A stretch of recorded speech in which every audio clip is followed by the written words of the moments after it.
हाँ, तो ये बॉल कोर वर्जन है, तो आपको बीच में बॉल टाइप्स में दिख रही होगी, नॉर्मल कोर नहीं दिख रही होगी। So hi guys, welcome back to the channel. And guys, आज के वीडियो में हम करने वाले हैं brand new and most awaited cubes का रिव्यू, जिनमें से एक होने वाला है MoYu Vialong WRM V9 maglev version and this one is YS3M maglev version. और ये दोनों के दोनों ही क्यूब्स पर मेरे पास काफी ज्यादा आप लोगों के कमेंट्स आ रहे थे कि इन दोनों क्यूब्स को रिव्यू करो, इसलिए आज मैं दोनों क्यूब्स को साथ में ही रिव्यू करने वाला हूं एक सिंगल वीडियो में। सो अगर आप इन दोनों में से किसी भी एक पर्टिकुलर रिव्यू वीडियो ही देखने आए हो तो नीचे टाइमलाइन मिल जाएगी आपको, और उसमें टाइम स्टैम्प्स में आपको किसी भी आप पर्टिकुलर क्यूब पर जंप कर सकते हो। एंड वैसे मैं रिकमेंड करूंगा कि आप इन दोनों क्यूब्स का रिव्यू साथ में देखो, क्योंकि मैं दोनों में फिर बाद में आपको ये भी बताने वाला हूं कि इन दोनों में से कौन सा क्यूब आपको बाय करना चाहिए। एंड आप लोग डेफिनेटली इन क्यूब्स को बाय करना चाहेंगे तो इन सब क्यूब्स का लिंक जो है मैं डिस्क्रिप्शन में डाल दिया है, वहां से जाके आप इनको बाय कर सकते हैं। एंड चेकआउट के टाइम पे अगर आप मेरा कोड इंडिया यूज करेंगे तो आपको 50 रुपीज का ऑफ मिलेगा, एंड इस तरह आप चैनल को सपोर्ट भी कर सकते हैं। तो चलिए फिर करते हैं इन दोनों क्यूब्स को रिव्यू, एंड लेट्स सी कि इन दोनों क्यूब्स में से कैसे फीचर्स ये हमें ऑफर करते हैं और क्या जिस प्राइस में ये मिल रहे हैं उसमें वर्थ इट है या नहीं। सो सबसे पहले मैं रिव्यू करूंगा MoYu का Vialong WRM V9, जो कि काफी ज्यादा अभी रिसेंटली लॉन्च हुआ था, बट मैं इसको रिव्यू नहीं कर पा रहा था। तो सबसे पहले मैं इसको अनबॉक्स कर देता हूं एंड देखते हैं कि हमें इस एक बॉक्स में क्या क्या देखने को मिलता है। सो ये है हमारा MoYu Vialong WRM V9 cube, and साथ ही साथ हमें MoYu की तरफ से मिलता है इसका एसेसरी बॉक्स। सो बॉक्स को साइड में रखते हैं, बॉक्स की क्वालिटी काफी ज्यादा अच्छी है। सबसे पहले एसेसरी बॉक्स को देखते हैं। सो एसेसरी बॉक्स में हमें देखने को मिलता है ये basic I think beginner guide, और ये वही स्टैंड का ट्यूटोरियल गाइड जो सारे क्यूब्स के साथ आता है, एंड ये वही हमारी वही है 3x3 की ट्यूटोरियल गाइड। साथ में हमें कुछ टूल्स देखने को मिलते हैं जिसमें नॉर्मली जो MoYu के क्यूब्स में आने लग गए हैं आजकल, MoYu का screw driver and this one is tensioning tool, and ये एक्स्ट्रा हमें टेंशनिंग सेटअप के लिए एक एक्स्ट्रा रिंग मिलती है।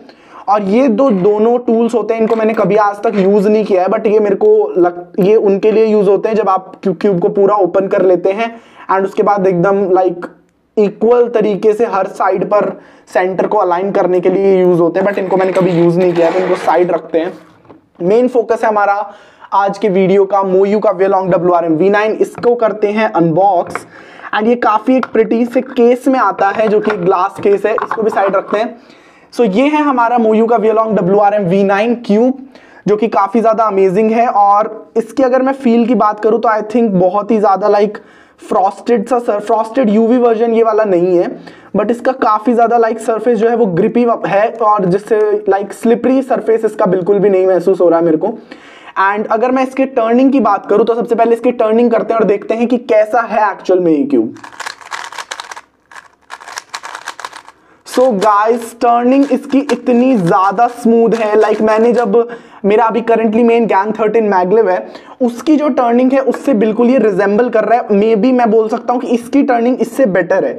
अगर इसकी प्राइस की मैं बात करूं तो इसका प्राइस जो है वो 2499 है, जो कि काफी ज्यादा सस्ता है as compared to gang 13 maglev. But मैं सारे फीचर्स को भी लेकर चलूंगा साथ में कि ये एक्चुअल में कितना डिफर करता है इससे और क्या ये वर्थ इट है या नहीं है। सो टर्निंग तो इसकी इतनी ज्यादा स्मूथ है, अभी तो मैंने इसको प्रॉपरली सेटअप भी नहीं किया है, बट अभी भी ये इतनी ज्यादा अच्छी टर्निंग दे रहा है। एंड मे बी MoYu ने इसको प्रॉपरली भी लुब्रिकेंट किया। कभी कभी क्या हो रहा था, जो अभी MoYu के जो पहले वाले जो क्यूब्स लॉन्च हुए थे उनमें क्या हो रहा था कि MoYu ओवर लूब करके भेज देता था, बट ये वाला एकदम प्रॉपरली लूब है, इसी वजह से ये बाहर भी नहीं लुब्रिकेंट जो है वो फैल रहा है। सो मे बी इस बार बहुत ही अच्छा काम किया है MoYu ने, और टर्निंग तो आपको दिख ही रही है कितनी ज्यादा स्मूथ है। अगर मैं इसकी वेट की बात करूं तो इसका जो वेट है ना वो अराउंड 72 ग्राम्स है, जो कि काफी लाइट वेट हम बोल सकते हैं क्यूब को। एंड इसकी डायमेंशन 55 मिलीमीटर है। आजकल जितने क्यूब्स लॉन्च हो रहे हैं वो सारे 55 मिलीमीटर के ही हो रहे हैं। डोंट नो द रीजन, सारी कंपनीज जो है उन्होंने 56 मिलीमीटर को ड्रॉप कर दिया है, नाउ ही 55 मिलीमीटर के ही क्यूब्स बन रहे हैं। अगर मैं बात करूं इसकी मैग्नेटिक स्ट्रेंथ की, तो इसमें एडजस्टेबल मैग्नेट्स हमें देखने को नहीं मिलते, जैसे हमें WRM मैगलेव में देखने को मिले थे 2021 वाले वर्जन में। इसमें एडजस्टेबल मैग्नेट्स नहीं है, बट इनकी जो मैग्नेटिक स्ट्रेंथ है वो काफी एवरेज बोल सकता हूं मैं, क्योंकि इस मैग्नेटिक स्ट्रेंथ पर ही काफी ज्यादा अच्छा वर्क कर रहा है। ज्यादा स्ट्रॉन्ग मैग्नेटिक भी नहीं होती है, एडजस्टेबल मैग्नेट होती है, उसमें भी मैं 3 नंबर पे ही सजेस्ट करता हूं कि एडजस्ट करो मैग्नेट्स को। सो काफी अच्छी मैग्नेटिक स्ट्रेंथ हमें इसमें मिल रही है। कॉर्नर कटिंग की बात करूं, जिससे मैं पर्सनली काफी इंप्रेस हुआ था इसकी कॉर्नर कटिंग को लेकर, सो आप देखेंगे कि 30 डिग्री ये बहुत आराम से कर रहा है और 45 डिग्री भी इतना ही एफर्टलेस कर रहा है। जब गैन 13 मैगलेव लॉन्च हुआ था तो मेरे को इसकी कॉर्नर कटिंग से मैं काफी इंप्रेस हो गया था, क्योंकि गैन के क्यूब्स में जनरली नहीं होती है कॉर्नर कटिंग, बट इसकी 45 थोड़ी सी एफर्ट करके 45 करता था, बट वैसे भी गैन के क्यूब्स में थोड़ी कॉर्नर कटिंग का होता है। मैंने मैगलेव की भी इसकी 2021 वाले की कॉर्नर कटिंग देखी है, बट इसकी कॉर्नर कटिंग काफी ज्यादा एफर्टलेस है, लाइक बिल्कुल भी जोर नहीं लगाना पड़ रहा है, और मोर देन 45 तक में लाइक हमें इतना जोर नहीं लगाना पड़ रहा है। तो कॉर्नर कटिंग के मामले में तो मैं इसको एकदम 5 स्टार देना चाहूंगा। अगर मैं बात करूं इसके लाइक मैं एक एज पीस आपको निकाल के दिखाता हूं और एक कॉर्नर भी निकालता हूं। सो इसके जो कॉर्नर हैं उसमें आपको यहां पर अगर आपको फोकस करके दिख पा रहा हो, मे भी नहीं दिख पा रहा होगा, बट यहां पर हनीकॉम पैटर्न टाइप देखने को मिल रहा है, जो आजकल मोयू के सारे क्यूब्स में आ रहा है। और ये वाला जो वर्जन है ये मैगलेव वर्जन है। बॉल कोर वर्जन में क्या था, इसकी कोर तक में मैग्नेट्स लगी हुई है, जैसे जो गैन 13 मैगलेव की कोर है ना उसमें भी हमें मैग्नेट्स देखने को मिलती है। जैसे आप यहां पर देख सकते हैं कि यहां पर गैन की कोर तक में मैग्नेट्स है। ऐसे जो इसका बॉल कोर वाला वर्जन है उसकी कोर में भी मैग्नेट लगी हुई है, बट इतना मैम कोर वाली मैग्नेट्स जस्ट स्टेबिलिटी के लिए होती हैं, बट इनका प्राइस काफी ज्यादा होता है। इसका जो बॉल कोर वर्जन है वो अराउंड 3200 है, तो मैं उसको अभी बोल नहीं रहा हूं कि उसे बाय करना चाहिए। हाँ, अगर आपको स्टेबल क्यूब पसंद है तो डेफिनेटली वो मेरी रिकमेंडेशन हो सकती है, बट अभी तक के लिए तो मेरे ख्याल से ये सही क्यूब है। अब बात करते हैं इसकी टेंशनिंग एडजस्टेबल सेटिंग्स की, कि इसमें टेंशनिंग सेटिंग्स कितनी है। लाइक मोयू RS3M की तरह ही इसमें 9 ही सेटिंग्स दे रखी हैं, या फिर कुछ इन्होंने डिफरेंशिएट किया है। तो उसका सेंटर कैप ओपन करता हूं और देखते हैं कि इसमें एक्चुअल में कितनी टेंशनिंग सेटिंग्स देखने को मिल जाती है। सो ये मैंने इसका सेंटर कैप ओपन कर लिया है एंड इसमें भी वही सेम मैकेनिज्म है, बट मैगलेव वर्जन है तो लाइक इसमें स्प्रिंग वाला सिस्टम नहीं है। बट टेंशनिंग सेटिंग्स के लिए इसमें हमें लाइक टेंशनिंग टूल दे रखा है जिसको हम यूज कर सकते हैं। आप देखते हैं इसमें कितनी टेंशनिंग सेटिंग्स हमें मोयू ने दी हैं।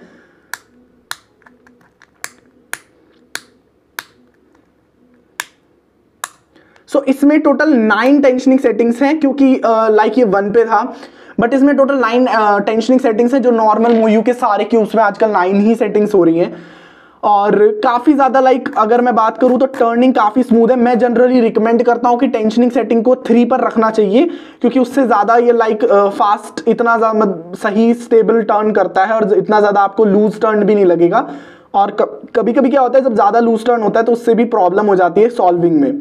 ठीक है, तो एक टेंशनिंग सिस्टम तो हमारा मैं रिकमेंड करूंगा 3 पर ही रखो आप। अगर लुब्रिकेंट की बात करूं तो मे बी इसमें मैं वेट 3 को रिकमेंड करूंगा, क्योंकि वेट 3 थोड़ी सी इसको स्टेबिलिटी प्रोवाइड कर देगा, और अगर थोड़ी सी स्टेबिलिटी के साथ साथ स्पीड तो ऑलरेडी इसमें है तो इतना ज्यादा फर्क पड़ेगा नहीं। या फिर आप कोर पर इसको वेट 5 से भी लुब्रिकेंट कर सकते हैं, जिससे ये काफी ज्यादा अच्छा परफॉर्म करने वाला है। सो क्यूब एकदम वर्थ इट है। 2499 के प्राइस में इसको डेफिनेटली मैं हाईली रिकमेंड करने वाला हूं। अभी YS3M को भी रिव्यू करूंगा तो एंड तक जरूर देखना कि YS3M भी इसके कंपैरिजन में कैसा होने वाला है। बट 2499 में लाइक इसका प्राइस जो अराउंड मोयू वियलोंग WRM मैगलेव के कंपैरिजन बिल्कुल सेम है और उससे बेटर परफॉर्म कर रहा है, तो इसीलिए मैं इसको डेफिनेटली रिकमेंड करने वाला हूं। नेक्स्ट बात करते हैं YS3M क्यूब की और देखते हैं कि वो एक्चुअल में कैसा है। सो अब हम बात करते हैं मोयू के YS3M की, जो कि मैगलेव बॉल कोर वर्जन है। अब इसको हम अनबॉक्स करते हैं एंड देखते हैं कि ये वाला जो क्यूब है ये कैसा है। सो इसके साथ हमें मिलता है एक वर्ल्ड रिकॉर्ड होल्डर का कार्ड एंड वही same content like accessory box and a cube. अगर मैं बात करूं इसके क्यूब में सेम वही केस हमें मिलता है जो हमें नॉर्मली मोयू वियलोंग WRM V9 में मिला था, तो इसको केस से भी अनबॉक्स कर देते हैं। सो ये हमारा क्यूब है एंड इसको साइड रखते हैं। उससे पहले हम देखेंगे कि एक्सेसरी बॉक्स में हमें मोयू ने क्या क्या दिया है इस वाले में। मे बी इसमें भी वही दिया हो जो शायद मोयू के वियलोंग WRM V9 में था। सो हमने इसके अंदर हमें मिलते हैं टूल्स एंड टूल्स भी वही हैं जो शायद मोयू वियलोंग V9 में ही थे, बट शायद इसमें भी वही सी बेसिक गाइड मिलती है जिसको हमें देखने की जरूरत नहीं है। टूल्स भी वही हैं, बस हमें जो बीच वाली जो कोर का वर्जन था वो हमें पर्पल कलर का मिल रहा है, जिसका इतना कोई फर्क पड़ता नहीं है। इसके बारे में हम बाद में देखेंगे। सो ये है हमारा मोयू का YS3M cube ball core version. इसके फर्स्ट टर्न करते हैं, लाइक देखते हैं कि इसकी टर्निंग एक्चुअल में कैसी है। सो गाइस इसकी टर्निंग काफी ज्यादा अमेजिंग है और एकदम एफर्टलेस ये टर्न कर रहा है। और अभी मैंने इसको बिल्कुल भी सेटअप नहीं किया है, तब उसके बाद भी इतना ज्यादा अच्छा परफॉर्म कर रहा है, जो कि काफी ज्यादा अच्छी बात है। अगर मैं बात करूं लाइक इसके एक एक्स्ट्रा फीचर की जो काफी ज्यादा अमेजिंग है, वो इसके मैग्नेटिक स्ट्रेंथ पर डिपेंड कर रहा है, जो इसका ऑटो अलाइन फीचर है। जैसा आप देख सकते हैं, थोड़ा सा लाइक इतने पर ही ये पुश करने पर ये पूरा का पूरा जो है अपने आप ऑटो अलाइन हो रहा है। सो इसकी मैग्नेटिक स्ट्रेंथ जो है वो मोयू वियलोंग WRM V9 से शायद थोड़ी सी ज्यादा एक्स्ट्रा है, या फिर इसके डिजाइन में फर्क हो सकता है कि इसकी मैग्नेटिक स्ट्रेंथ इतनी ज्यादा अच्छी है। अगर मैं बात करूं इसकी कॉर्नर कटिंग की, तो ये 30 डिग्री आराम से कर रहा है, 45 डिग्री बहुत आराम से कर रहा है, और मोर देन 45 भी एफर्टलेस कर रहा है। लेकिन हाँ, अगर मैं मोयू वियलोंग WRM V9 की बात करूं तो इसमें भी वही हो रहा है, लाइक 45 काफी आराम से कर रहा है और मोर देन 45 भी ये कर रहा है। मतलब कॉर्नर कटिंग में मोयू ने बिल्कुल भी लाइक हम बोल सकते हैं जरा सा भी भेदभाव नहीं किया है दोनों के दोनों क्यूब्स में। एंड क्योंकि ये बॉल कोर वर्जन है, इसका जो प्राइस है वो अराउंड आपको स्क्रीन पर दिख रहा होगा, अराउंड 2400 समथिंग ही है इसका भी प्राइस जो है। और इसकी अगर मैं वेट की बात करूं तो इसका वेट 80 ग्राम है, जो कि it's a quite heavy weight, और इसके कंपैरिजन में थोड़ा सा हैवी है, बट इतना ज्यादा फर्क नहीं पड़ रहा है। जब ये टर्न फास्ट करता है तो हमें क्यूब के वेट पर इतना ज्यादा मैटर नहीं करता है। मैंने भी काफी देखा था कि हैवी क्यूब्स हम यूज करना चाहिए या नहीं करना चाहिए, बट मुझे इतना फर्क पड़ता नहीं है हैवी क्यूब से लेकर, बल्कि हैवी क्यूब जो होते हैं वो ज्यादा स्टेबिलिटी प्रोवाइड करते हैं। तो इस मामले में मैं इसको तो बोलूंगा कि कोई दिक्कत नहीं है, हैवी क्यूब है। बट डायमेंशन की अगर मैं बात करूं 55 मिलीमीटर ही है, जो कि आजकल नॉर्मल क्यूब्स के हो ही रहे हैं। अब मैं इसका एक बार एज पीस आपको निकाल के दिखाता हूं। ओह, सो आई थिंक ये तो इसकी मैग्नेटिक स्ट्रेंथ इतनी स्ट्रांग है कि अंदर ही अटक गया है। मैं एक बार इसको भी निकाल देता हूं। सो ये एज पीस मैंने अंदर ही खोल दिया था। आप देखो, अगर मैं बात करूं इसके मैग्नेटिक स्ट्रेंथ की, सो मैग्नेट जो है इसकी वही छोटी सी मैग्नेट्स है, एंड सेम मैग्नेट्स हमें मोयू वियलोंग WRM V9 में भी देखने को मिलती है। बट ये छोटी मैग्नेट जो है इनका स्ट्रॉन्ग है एकदम, लाइक इनकी मैग्नेटिक स्ट्रेंथ काफी स्ट्रॉन्ग है इनके साइज के अकॉर्डिंग। अब मैं अगर इसकी दिखाऊं तो ये बॉल कोर वर्जन है, तो आपको बीच में बॉल टाइप्स में दिख रही होगी, नॉर्मल कोर नहीं दिख रही होगी। सो ये भी एक्स्ट्रा स्टेबिलिटी कैसे प्रोवाइड करता है, तो जैसे हमने हमारे पास गैन का जो क्यूब था 13 मैग्लेव, उसमें आपके कॉर्नर पे मैग्नेट देखने को मिलती है, सेम इन द केस इसमें भी हमें कॉर्नर पे मैग्नेट देखने को मिलती है, जो कि ज्यादा स्टेबिलिटी इसको प्रोवाइड कर पा रहा है। ठीक है, इसको मैं एक बार लगा देता हूं और इसकी टेंशनिंग सेटिंग की बात करते हैं कि इसमें टेंशनिंग सेटिंग्स हमें कौन कौन सी देखने को मिलती हैं। इसके मैं कॉर्न सेंटर पीस को ओपन करके दिखाता हूं आपको कि इसमें भी क्या 9 एडजस्टेबल टेंशनिंग सेटिंग्स ही हैं, जैसे हमें मोयू वियलोंग WRM V9 में देखने को मिली थी। सो मैंने इसका सेंटर कैप ओपन कर लिया, एंड सेम इसमें भी I think 9 tension adjustable settings ही हैं। देखता हूं मैं एक बार। हाँ, इसमें भी टेंशनिंग सेटिंग्स जो है वो 9 ही हैं, जो कि आजकल मोयू सब में ही 9 ही कर रहा है। लाइक मैंने अभी रिसेंटली मोयू के जो क्यूब थे मैग्लेव वर्जन RS का, वो भी अनबॉक्स और रिव्यू किया था, उसमें भी 9 एडजस्टेबल सेटिंग्स ही थी। सो इसमें भी 9 ही है। लाइक आप इसको अपने हिसाब से कर सकते हैं। मैं रिकमेंड करता हूं कि जनरली आपको टेंशनिंग सेटिंग जो है वो 3 पर ही रखनी चाहिए। ये ज्यादा अच्छी स्टेबिलिटी इसमें प्रोवाइड करती है, वरना ज्यादा लूज टर्न होकर अभी क्यूब ज्यादा अच्छा लगता नहीं है। ओके, सो क्यूब ये काफी ज्यादा अमेजिंग है। प्राइस इसका भी अराउंड 2400 समथिंग ही है। बट अगर कोई मुझसे पूछे कि इन दोनों के कंपैरिजन में कौन सा क्यूब हमें बाय करना चाहिए, तो मैं रिकमेंड करूंगा यार ये वाला क्यूब आपको बाय करना चाहिए, लाइक मोयू वियलोंग WRM V9 जो वर्जन है, क्योंकि वो जिसका जो मैग्लेव वर्जन है ना, वो काफी वर्थ इट लगा मेरे को प्राइस में, और इसकी टर्निंग जो है वो मुझे इसके कंपैरिजन में ज्यादा अच्छी लगी जो हमारा YS3M। बट YS3M का जो स्टैंडर्ड वर्जन है, लाइक मैं बोल सकता हूं maglev version, not a ball core version, maglev version जो है वो अराउंड 1699 का है, जो कि शायद आपको काफी ज्यादा पसंद आएगा। मैंने उसको ट्राई अभी नहीं किया है, बट मैंने उसका रिव्यू वीडियो एक्चुअल में देखा हुआ है। सो वो मे भी पसंद आ सकता है अगर आपका बजट 1800 के अराउंड है। बट 1800 के अराउंड एक और क्यूब है जो कि आपको पता है, एक्समेन टॉर्नेडो V2, जिसको आप बाय कर सकते हैं। बट ये वाले की टर्निंग उसको बीट कर रही है, इसलिए मैं इसको रिकमेंड कर रहा हूं। सो दोनों ही क्यूब्स काफी ज्यादा अच्छे हैं, दोनों में से आप कोई भी बाय कर सकते हैं। मेरी रिकमेंडेशन में आपको करना चाहिए मोयू का वियलोंग WRM V9। बट बजट अगर कम है तो आप YS3M का मैग्लेव वर्जन ट्राई कर सकते हैं। इसका बॉल कोर वर्जन और ज्यादा महंगा है, तो उसका आप वो मैग्लेव वर्जन ट्राई कर सकते हैं। बट हाँ, अभी तक के लिए मेरे को ये काफी ज्यादा अच्छा लगा। मे बी इसका बॉल कोर वर्जन इससे भी ज्यादा बेटर हो, तो आप वो भी बाय कर सकते हैं। जैसे ही मेरे पास आएगा मैं उसे ट्राई करूंगा रिव्यू करने की। सो टिल देन आप डिसाइड कर लो आपको कौन सा बाय करना चाहिए, क्यों दोनों ही काफी ज्यादा अच्छे हैं। सो आई होप आपको रिव्यू वीडियो पसंद आया होगा एंड डिसाइड कर लिया होगा आपने कि आपको कौन सा क्यों बाय करना है। सो वीडियो पसंद आया लाइक करें, शेयर करें, चैनल पर चैनल को सब्सक्राइब कर लो, बेल आइकन को प्रेस कर लो ताकि मेरे वीडियो तक आप सबसे पहले पहुंच जाएं। Okay friends, thank you for watching.